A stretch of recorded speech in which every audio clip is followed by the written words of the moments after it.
Hello, everybody.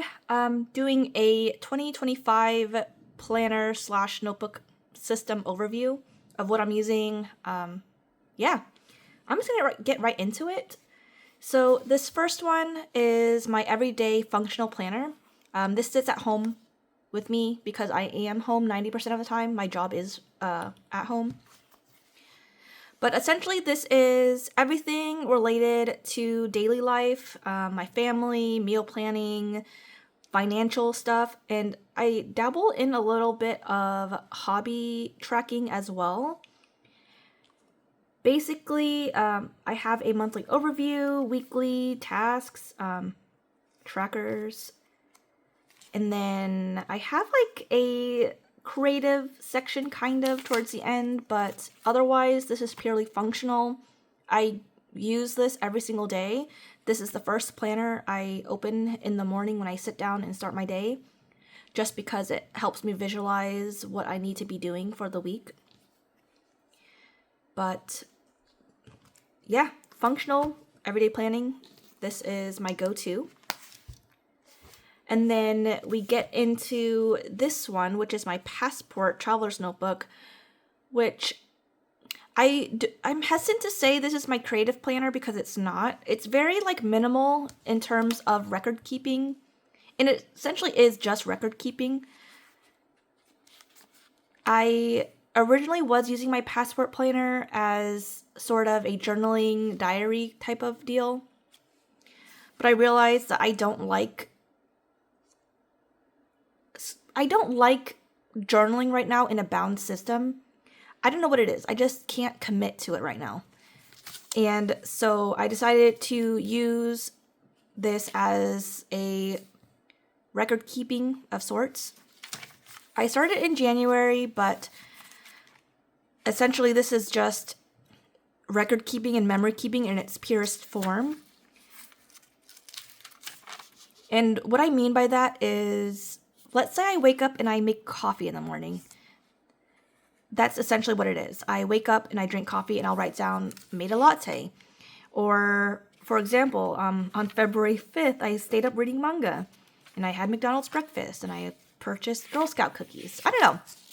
I find like the boring stuff interesting because you often forget about these little tidbits and details when you spend a lot of time romanticizing in journaling. And by romanticizing, I mean we focus on that one big event as the topic of your journaling. And so this is essentially just me remembering the little things. And it's nice. It's nice not having to think about what extravagant thing that I should journal about. And so this is just my journaling or my record keeping for the sake of record keeping. And I sort of apply the same concept to this notebook here, which is just food reviews. I just write down places I've eaten at, things I've tried, and what I like and didn't like about it. But yeah, it's really nice. I like having this planner, or this notebook, essentially. I use this as well as my pocket rings every single day. It takes like maybe like a few seconds just to write down, and so it's just very mindless habits, I would say.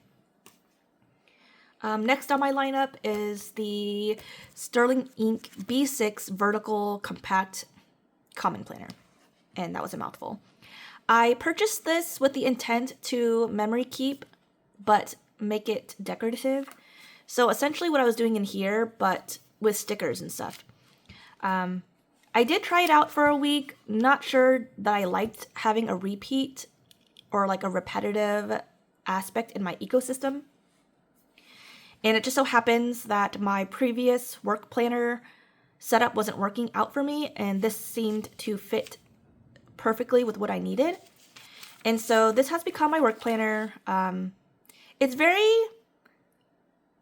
free in terms of I'm not counting the day by the hour, and I'm not holding myself to a schedule. I just kind of write as I see fit, and any open space is mine to utilize as I wish.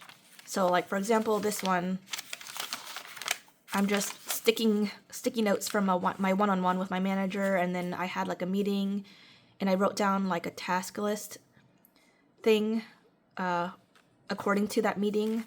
So yeah, it's working so far. I really like it. I'm not necessarily using the monthly section either, but otherwise very purely work related. And then this last one is just my A6 styology, which I feel like has been in the rotation for years now. My first entry was 3 years ago. So it has evolved exponentially over the last 3 years, I would say. Now it's just a journal as I feel like it planner. Most of the prompts I'm using come from Helen, aka the Coffee Monsters Co.'s website. I tried to commit to a daily journaling in December and it didn't work out for me. And so January, I decided to journal as I feel like it, which is if I felt like writing that day, I'll go to her website, look at a prompt that I'm interested in.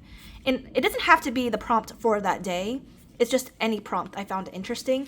I'll go in, write down the prompt, and then answer it. And so January only had 6 prompts that I felt interested in doing. And then for February, I have 1 so far.